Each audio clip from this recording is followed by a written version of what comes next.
Greetings everybody, it's Marquis TV. I'm in the cellars of Olivier Merlin tasting his, well I've got red in the glass, but we just finished tasting his 2009 Macons, Puy Fusées, and some Pouligny Montrachet.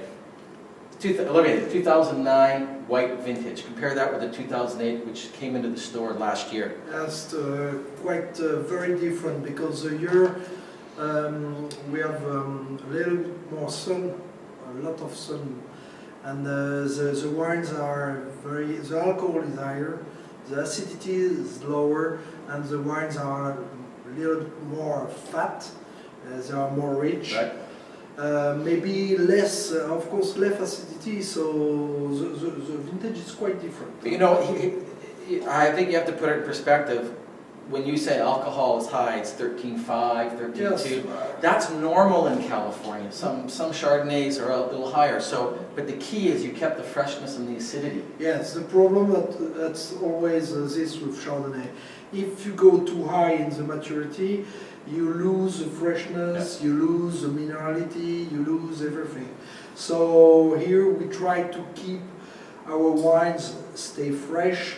That's a little bit hard in Rhode because we have so much sun, but our soil, we have a lot of limestone, a lot of chalk, so you know, chalk never give you acidity, but give you an impression of freshness. Okay. So our wines are still quite fresh. So I didn't find them heavy-handed at all. I really quite enjoyed them. No, but also I say if I have to say something also for tasting or for drinking, don't drink too high in temperature also.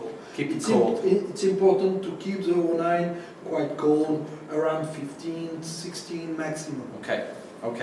One other thing that I found when we just talked about before we started videotaping, which I find absolutely interesting, is that when you replant and you plow, you let your vineyard, you don't plant the vineyard for 4 or 5 years. Yes. Tell people why. You don't find that in the New World. No, because that's for me it's very important. When you plant a vineyard, it's for us, it's minimum 60, 70 years because we work by hand. So we harvest by hand, we do everything by hand. So the plant, for me, the soil is very, very important. When you plant some things and the soil give things to the plant for 60, 70, 80 years, for me it's important the soil have to rest a little bit. Yep. Because so we plant things like leguminous, Legumes, yeah. Vegetables, yeah. Vegetables, and you know, the soil, we destroy everything. Yep. Every year we destroy what we do in culture. Yes. So we give back to the soil everything. And after 5 years we start to plant. So it's a bad thing for economy because we lose 5 years of production. But you know, it's very important for we have 2 children. I hope they will continue to do that. So it's very important to keep the soil very in good shape. Well, I agree. If my kids are listening, that's why I'm building good relations with Olivier, because maybe you're going to do business with his kids down the road. But the key, I tell my kids, I tell my friends, there's no zero net sum.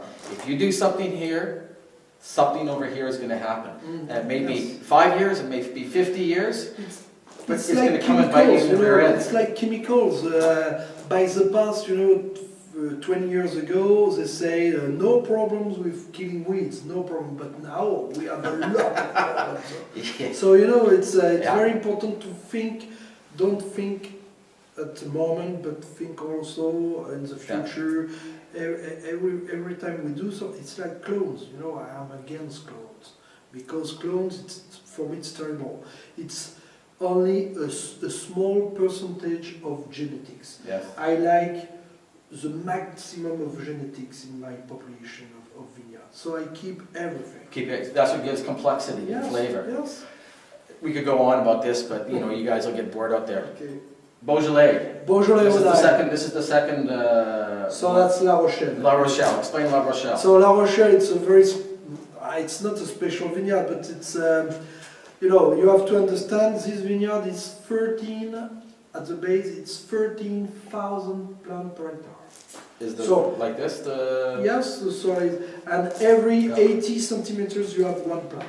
So it's a lot of work. Yeah? Wow. So Wow. 13,000 plants, it's a That's huge, huge. it's a big amount. And the soil is very poor. It's granite sands. Pink, So- pink or yes, blue granite? yeah, Pink, pink and blue down below. down below. For those of you last year that saw my trip to Tivan, you'll see how steep the soils are, and I also showed you some rocks. And also one thing very important is 80% of this parcel Yeah. was planted in 1937. So Before it's the war. yes, before the war. And the youngest was planted in 1958. Just before I was born. This, So it's a semi-carbonic, it's a typical Beaujolais maceration, okay, semi-carbonic in closed wooden tanks. thanks. And after that, we age during 18 to 20 months in barrels. So this is the 2009 vintage, and we know in our market in January, Beaujolais is considered, not, it's, you know, cheap, Beaujolais Nouveau. Guys, let me tell you, this is kick-ass stuff. The 09 vintage, if you're going to get introduced to Beaujolais, this is the vintage to start with. This will be in the store whenever, you know, soon after it's bottled, we have to order it. But the wines are just juicy, they're just delicious, they're just savory, great stuff. It's got good tannins, but not mouth-searing. I mean, for the price, they're just exceptional wines. You know, 09 is a perfect year for Gamay because it's starting to the spring to the end, the harvest. Everything was perfect. A little bit of water when we need, a lot of sun. The crop was small but not too small, Right. not too big. Everything was perfect. Zero botrytis, no rot. We have 2 tables for doing the triage, Right? but only 2% for one leaf. You know, one thing, but nothing. You know, all the fruit were perfect. Perfect. Well, I'm enjoying the glass. It's been another great visit. This is one always I drove from Beaune here. It's always one of my highlights. Last year was my first time. It's always on my schedule to come. Olivier, thank you very much. It's great Oh, seeing thank you you, for your- and thanks for listening, guys.